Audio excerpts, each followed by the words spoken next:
السلام علیکم. دیکھیں پہلے بھی جب نورپور شرما نے گستاخی کی اللہ کے نبی کی تو اس ٹائم بھی علی مرزا نے ایک ایسا عجیب بیان دیا تھا جس کی وجہ سے پورے انڈیا میں اس کا یہ بیان پھیلا اور ہندو اس کے ساتھ کھڑے ہو گئے کہ جس میں اس نے بولا تھا نہیں اس عورت نے نہیں ادھر مسلمان کی غلطی تھی.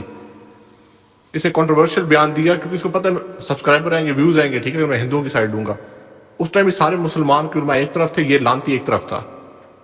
اس ٹائم بھی اس نے اس ہندو کی صرف اس وجہ سے کہ اس کے 1 کروڑ 10 لاکھ فالوورز ہیں, اس کے سبسکرائبر ہیں اور اس کے ویوز ملینز میں ہوتے ہیں.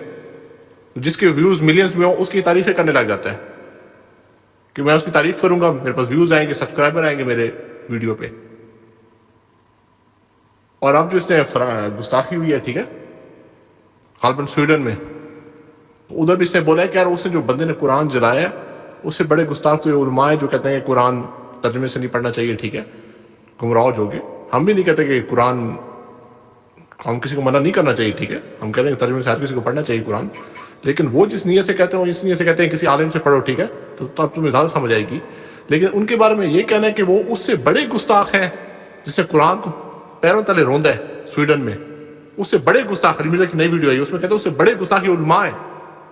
بھائی وہ جب کہہ رہے ہیں قرآن ترجمے سے نہ پڑھو, ٹھیک ہے, علماء سے پڑھو, تو ان کی پیچھے مقصد ہوتا ہے, ٹھیک ہے, آپ اس سے ایگری نہ کرو, ہم بھی ایگری نہیں کرتے. لیکن یہ کہنا ہے کہ ان سے بڑے گستاخ جو قرآن کو جلا رہے ہیں, جو قرآن کو پاؤں تلے رون رہے ہیں, اس سے بڑے گستاخ یہ علماء ہیں, اور قرآن کی توہین کرنے والا تو کافر ہوتا ہے. پھر یہ جو تکفیر کار ہے نا پھر باقی علماء کی. السلام علیکم ورحمۃ اللہ وبرکاتہ. سب سے پہلے یہ بات سمجھیں کہ یہ بار بار جو رٹا لگاتا ہے کہ قرآن کا ترجمہ پڑھیں, بھائی قرآن کا ترجمہ تو فری پڑھایا جا رہا ہے, تفسیر پڑھائی جا رہی ہے, مدارس میں تو حدیث پڑھائی جا رہی ہے, اور سارا کچھ تو پڑھایا جا رہا ہے. لیکن اس کو انہی اداروں سے تو نفرت ہے جو قرآن کا ترجمہ پڑھاتے ہیں, جو علماء ترجمہ پڑھا رہے ہیں, تفسیر پڑھا رہے ہیں, حدیث پڑھا رہے ہیں. ان کی تو یہ دن رات ان کے بارے میں ان کی تنقید کرتا ہے, ان پر بکواس کرتا ہے. دنیاوی تعلیم کے بارے میں آپ دیکھیں کہ کتنے پیسے خرچ کرنے پڑتے ہیں, اور جو ابھی حالات ہو گئے ہیں دنیاوی تعلیم لوگوں کے لیے مشکل ہو گئی ہے.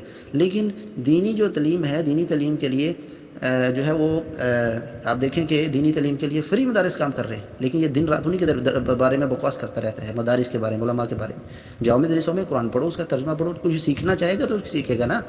تو قرآن کا ترجمہ تو پڑھایا جا رہا ہے, لیکن ان اداروں سے یہ نفرت کرتا ہے, ان مدرسوں سے, ان مسجدوں سے یہ روکتا ہے ظالم.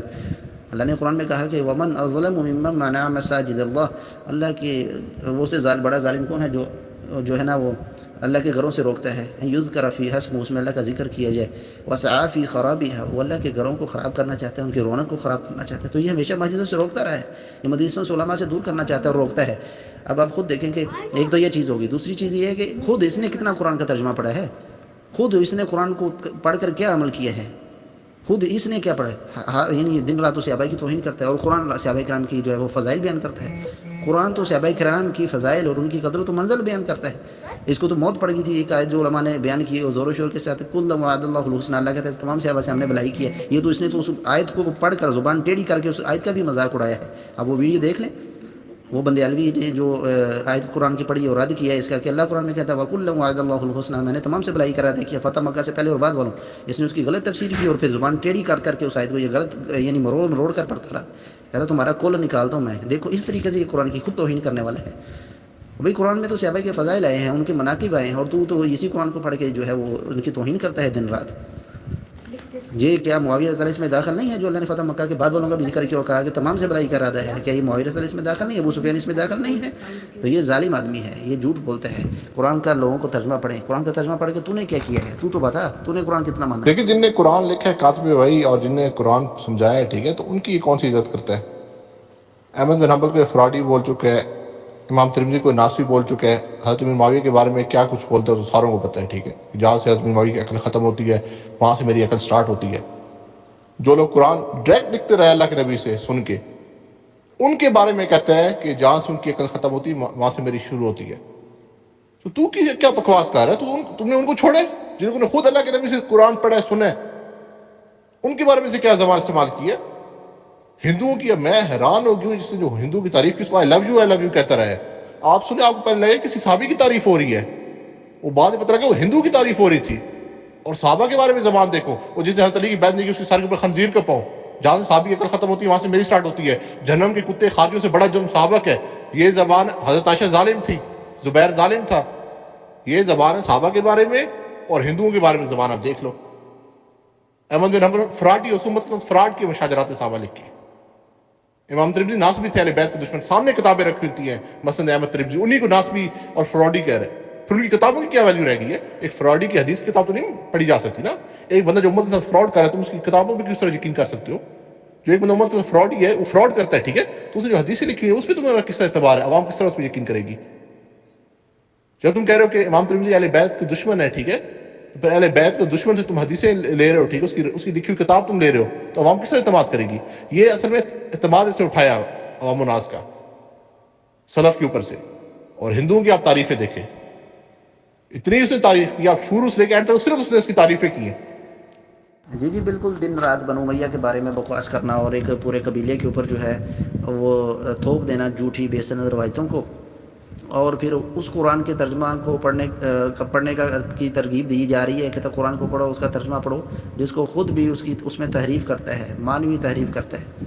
اور ایک تو مکمل ویڈیو بھی موجود ہے نا کہ اوپر سے دیکھ کے بھی قرآن غلط پڑھتا ہے ظالم, اور اس کا ترجمہ غلط کرتا ہے, اس کی تفسیر غلط کرتا ہے, جیسے یہود و نصارہ نے اپنی کتب کی تفسیر غلط کر لی تھی, یہ بھی ایسے ہی کرتا ہے قرآن کے ساتھ. اور صحابہ کے 3 طبقے بنا دیے, کہتا سورۃ توبہ میں صحابہ کے 3 طبقات ہیں بھائی, اور ان میں تیسرا طبقہ منافقین کا, نعوذ باللہ من ذالک. سوچ لیں آپ, یہ قرآن کی تفسیر ہو رہی ہے. اور قرآن لکھا کس نے؟ بنو امیہ کے فرد, اور کاتب وحی اس میں لکھنے والوں میں وہ معاویہ رضی اللہ تعالیٰ عنہ بھی تھے, جو خود مانتا رہا اور ابھی آگے جو ہے نا اس کی تویل کرتا ہے کہ کون سا قرآن لکھا, کون سی وحی لکھی. یعنی بنو امیہ کے آج کا لکھا ہوا ان کے ایک فرد کا بھی اس میں حصہ ہے قرآن میں لکھنے میں. اللہ نے ان سے بھی یہ کام لیا ہے, لیکن زبان لمبی کرتا جاتا ہے اور احسان فراموش ہے, کیونکہ روافض و شیعہ کی محبت میں مرے جا رہا ہے نا, ایک یہ اور ایک دوسرا خبیث 2-3 جو اس طرح کے ہیں. اور تب اس کو یہ ہوش نہیں آتی کہ یہ تو قرآن جس کا ترجمہ پڑھنے کا کہہ رہا ہوں وہ تو بنو امیہ اور معاویہ رضی اللہ بھی اس میں کاتب وحی تھے. عثمان رضی اللہ تعالیٰ عنہ, ابو بکر عمر رضی اللہ نے ان کو جمع کرنے کا حکم دیا. ابو بکر صدیق رضی اللہ کی خلافت کا انکار کر رہا ہے اور کہتا ہے کہ روحانی خلیفہ, ان کے روحانی خلیفہ اور سیاسی خلیفہ کی تقسیم کر لی ہے. ابو بکر جو ہے وہ روحانی خلیفہ ہی نہیں مسلمانوں کے, حالانکہ وہ قرآن کو جمع کرنے والے سب سے پہلے. تو اس کو قرآن کے ساتھ کیا لگن ہے؟ اس نے تو یہود و نصارہ کی طرح قرآن کی تعریف کی ہے, اس کے معنی میں تعریف کی ہے. جس کو شک ہو وہ دیکھے, سمجھے, اس کو سنے, وہ ہم سے دلائل لے لے بھی قرآن میں کہاں تعریف کی ہے. سورۃ توبہ میں کہاں بھی صحابہ کے 3 طبقات اور اس میں منافقین کا بھی ایک طبقہ ہے صحابہ کرام میں سے.